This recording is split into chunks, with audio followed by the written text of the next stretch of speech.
Prepare suas malas, vamos curtir o verão em um destino inusitado, a Antártida. E não precisa nem mesmo levar um casaco. Neste mês de fevereiro, a temperatura no extremo sul do mundo ultrapassou os 20 graus Celsius pela primeira vez na história.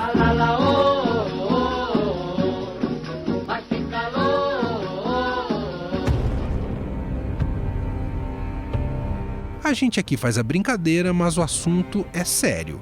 Pesquisadores brasileiros registraram no domingo, 9 de fevereiro, na ilha Marâmbio, Península Antártica, a temperatura mais alta do registro histórico, 20,75 graus Celsius. O recorde anterior havia sido estabelecido poucos dias antes, quando pesquisadores argentinos registraram 18,3 graus na base Esperança. A nova máxima chocou até mesmo os cientistas mais experientes. Onde antes só se via gelo, deu até para trocar os agasalhos por bermuda e camiseta. Já tem 18 anos que a gente faz esse tipo de monitoramento aqui e eu nunca imaginei que um dia eu fosse verificar, uma temperatura tão alta, nessa região. Pode até parecer um tanto distante, mas os recordes de calor não se restringem somente à Antártida.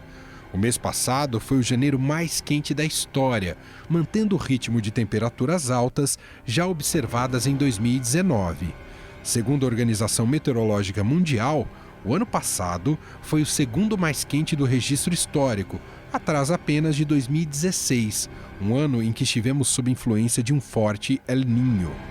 As temperaturas médias para os últimos 5 anos estiveram entre as mais altas já registradas.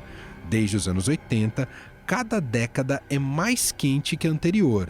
E a expectativa é que essa tendência continue por causa dos níveis recordes de gases de efeito estufa na atmosfera. É neve em excesso, é tufão, é enchente. Muitas cidades do mundo já declararam emergência climática. E as consequências das mudanças climáticas no planeta já estão batendo na porta da frente. O que se viu neste início de ano em São Paulo, em Belo Horizonte e em várias outras partes do mundo não é mais um fenômeno isolado. Para os cientistas, estamos vivendo o que seria o novo normal climático. Aliás, o que significa esse novo normal? Dá para reverter os estragos já feitos no meio ambiente ou a solução agora é aprender a lidar com eles? Que relação tem uma realidade tão distante como a da Antártida com o dia a dia em uma grande cidade como São Paulo? Para analisar essas questões, o nosso papo agora é com a repórter de Meio Ambiente do Estadão, Giovana Girardi.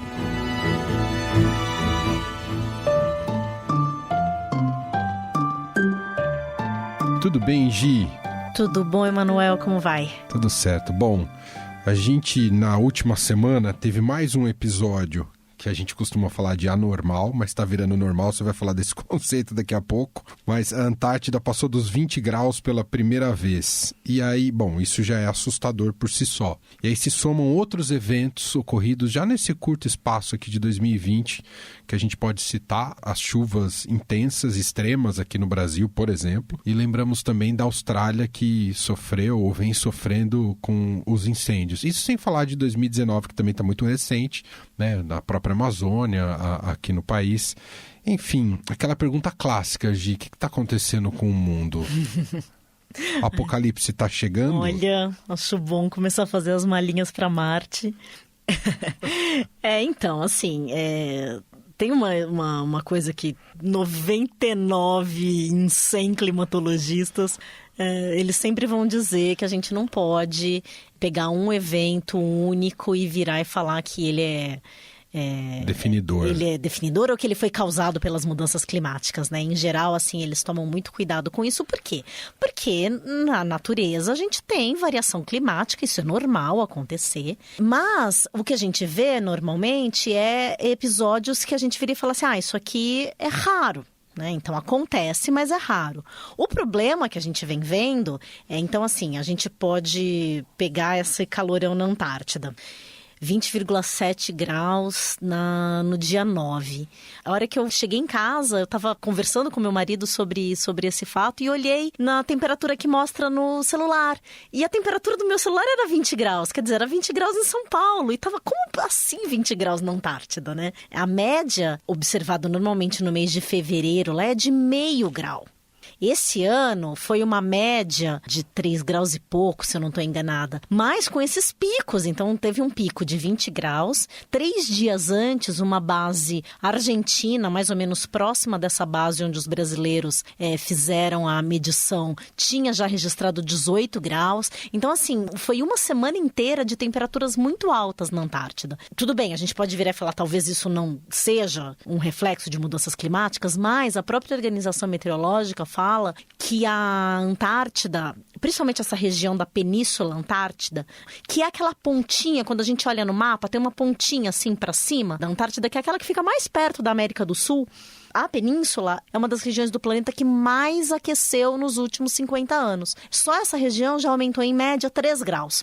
Então, quer dizer, quando você olha nesse longo prazo de 50 anos, você tem um aquecimento em média de 3 graus, já pode significar alguma coisa mais importante, que é um efeito das mudanças climáticas ou emergência climática, como se vem dizendo por aí, que é um resultado do aumento da temperatura do planeta provocado pelo excesso de gases de efeito estufa na atmosfera.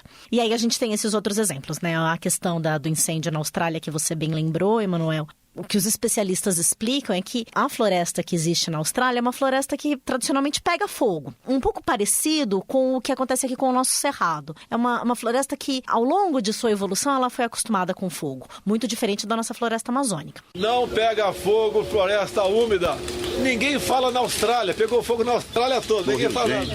Mas cerrado e a floresta da Austrália, elas queimam, digamos, naturalmente. Agora, o tanto que ela queimou esse ano, na verdade, desde o começo do fim do ano passado, foi muito anormal. Então, os pesquisadores indicam que muito provavelmente isso está acontecendo por conta de que foi um verão mais seco e isso favorece muito o fogo. Então, quando a gente fala essa expressão novo normal, é por quê? Porque coisas que eram raras, então, portanto, anormais. Então, se a gente pega a chuva que teve aqui em São Paulo, né, no começo da semana. O recorde de chuvas das últimas 24 horas fez a maior metrópole brasileira ter uma segunda-feira caótica. Num só dia choveu o equivalente a metade, quase o mês inteiro, a quase o mês inteiro do esperado, mais até. Num dia foi 114 milímetros, agora se pegar os 11 primeiros dias de fevereiro, a chuva que caiu na capital paulista acumulou 342,7 milímetros.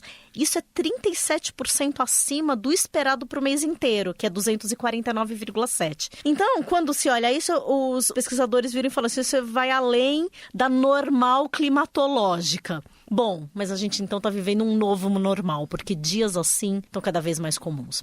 E é muito interessante falar nesse novo normal, Gi, porque também tem relação com você ter um impacto mais massivo nas pessoas. E me veio agora à cabeça o que ocorreu no ano passado. Muitos moradores da capital paulista foram pegos de surpresa na tarde desta segunda-feira com uma escuridão atípica. O relógio ainda marcava 3 horas, mas lá fora parecia ser bem mais tarde. Quem olhava para o céu via nuvens escuras e a luz do dia perdendo força. Quando a gente achou que parecia que tinha um dia de apocalipse em São Paulo, que tudo ficou escuro, todo mundo achou que era chuva e se percebeu que não era chuva, que era consequência que a floresta estava queimando. E a chuva da semana passada, a mesma coisa. Na segunda-feira, com aquela chuvarada, me parece que quando atinge assim, uma grande metrópole, parece que começa a cair uma ficha na cabeça de novo. Opa, o que está acontecendo?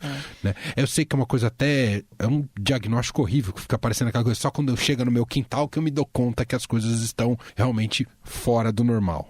Mas sabe que isso é uma coisa que os climatologistas, eles falam muito, assim, de em que momento vai virar a chave, né, na cabeça das pessoas para entender que o mundo está mudando. E aí muita gente aposta, assim, que é preciso afetar algum lugar muito...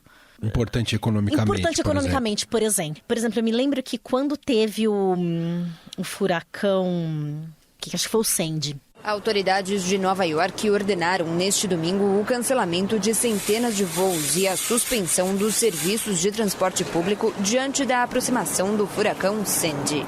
E quando isso aconteceu, e era raro, Nova York normalmente não é uma cidade atingida por furacões. Falaram, agora as pessoas vão se ligar, né? Bateu em Nova York, as pessoas vão se ligar. Aí o ano passado, quando teve o incêndio na Amazônia, bateu em São Paulo, as pessoas vão se ligar. E de fato elas se ligaram, né? De fato, virou assunto muito comentado. Agora, essa chuvarada que teve no início da semana foi assustadora. Foi uma coisa que, como é que pode uma chuva parar São Paulo? Fazia muito tempo que isso não acontecia dessa forma. Então, acho que a informação importante que tem que ficar na cabeça das pessoas é o seguinte.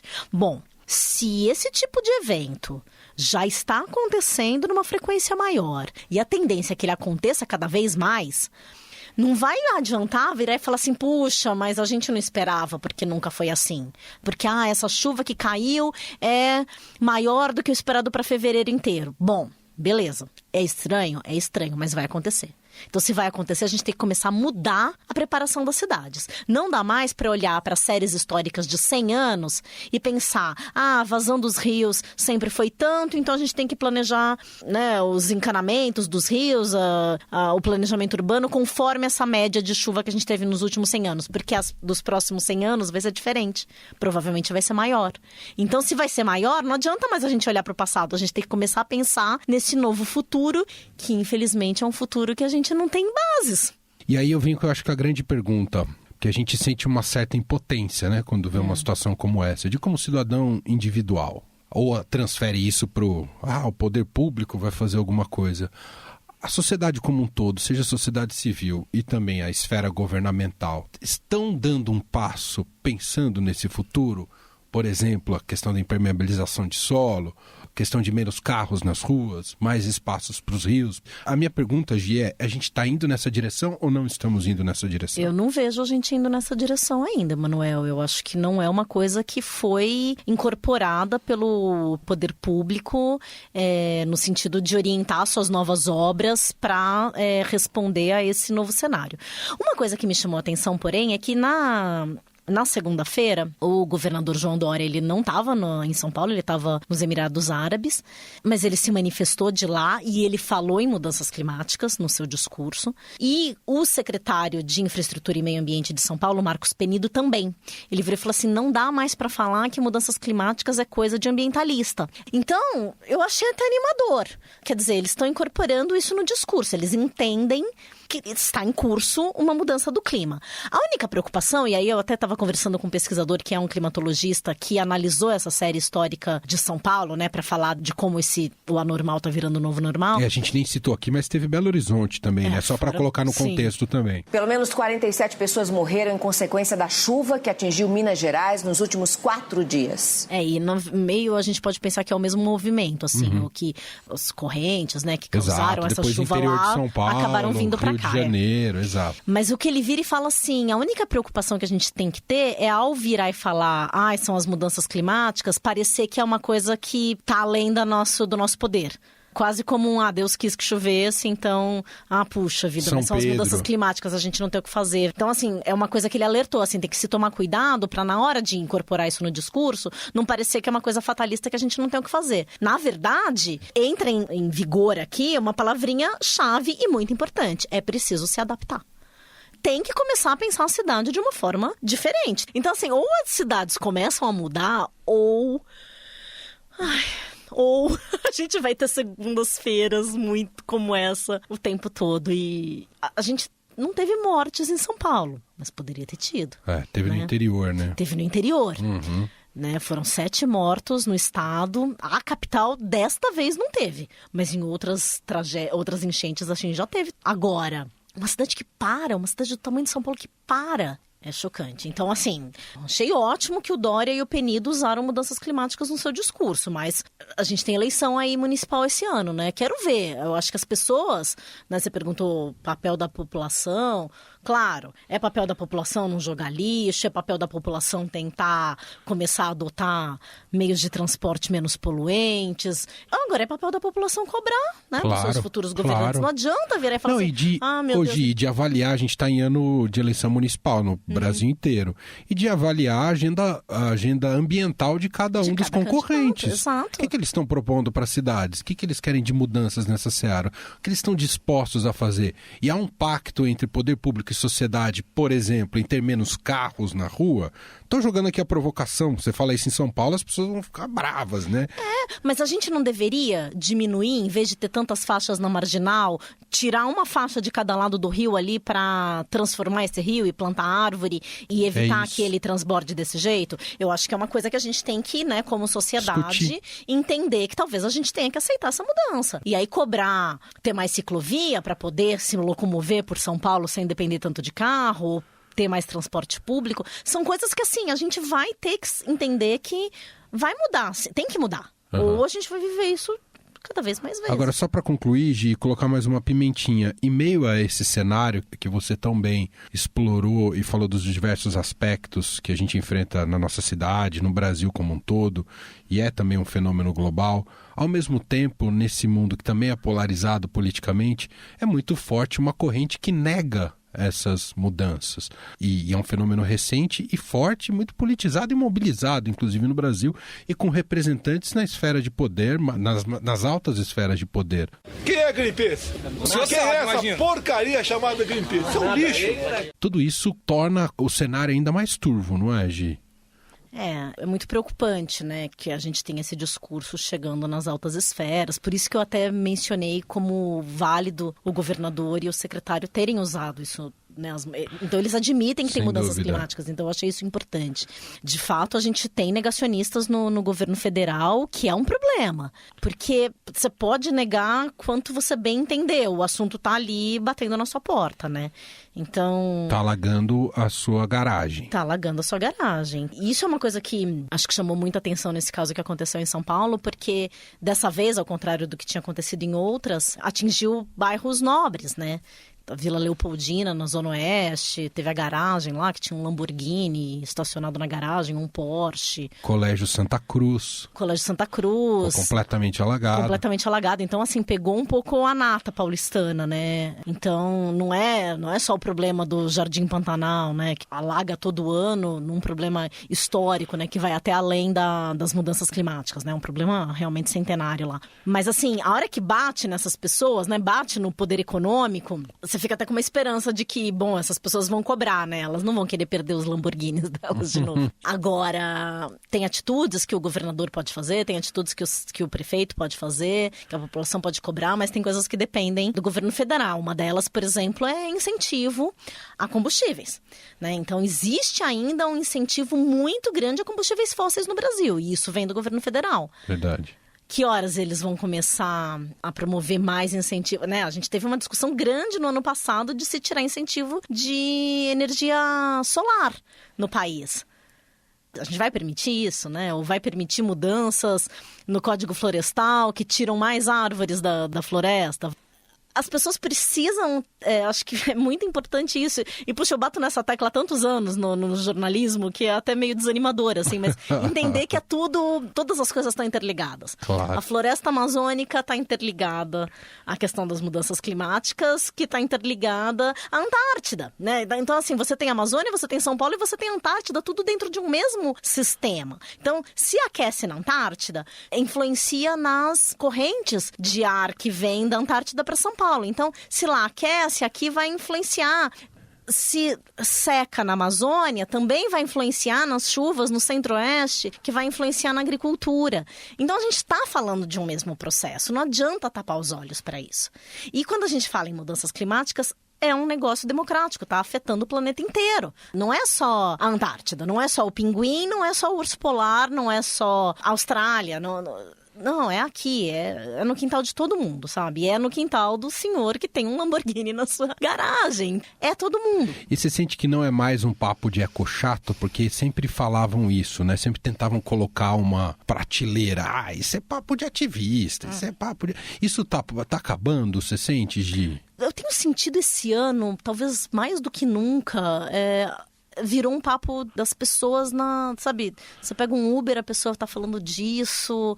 A gente fala, poxa, essa história da Antártida, ela foi o abre do Jornal Nacional. Cientistas brasileiros registraram um recorde histórico de temperatura na Antártica essa semana. Não sei, eu acho que tá chegando mais. Eu acho que as pessoas estão falando mais. Elas estão percebendo que alguma coisa muito estranha tá acontecendo. Entendi. E tá pegando na vida delas, assim. Todo mundo tá falando da chuva em São Paulo. Olha, eu acho animador, mas, sei lá, talvez eu seja meio ecochata, então é difícil pra mim. Não. É que muita gente ficava só no nível do estereótipo, né? E não, como se fosse só uma bandeira ideológica e ponto, né? E eu acho que agora tá se entendendo, cada vez mais se percebe as consequências práticas. Eu tenho a esperança que sim, que as pessoas estejam entendendo mais. Mas até aí isso virar prática, isso chegar na eleição, aí vamos ver, né? Claro. Aí isso eu ainda não sei se já virou essa chavinha. Mas que as pessoas estão falando mais, com certeza elas estão. Muito bom. Gente, Giovana Girardi, repórter aqui do Estadão, acompanha há muitos anos esse segmento. Obrigado, viu, Gi? Eu que agradeço, Emanuel. Até mais.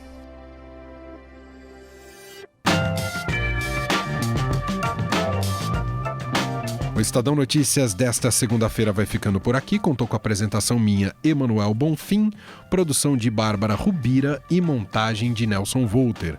O diretor de jornalismo do Grupo Estado é João Fábio Caminoto. Mande seu comentário e sugestão para o e-mail podcast@estadão.com.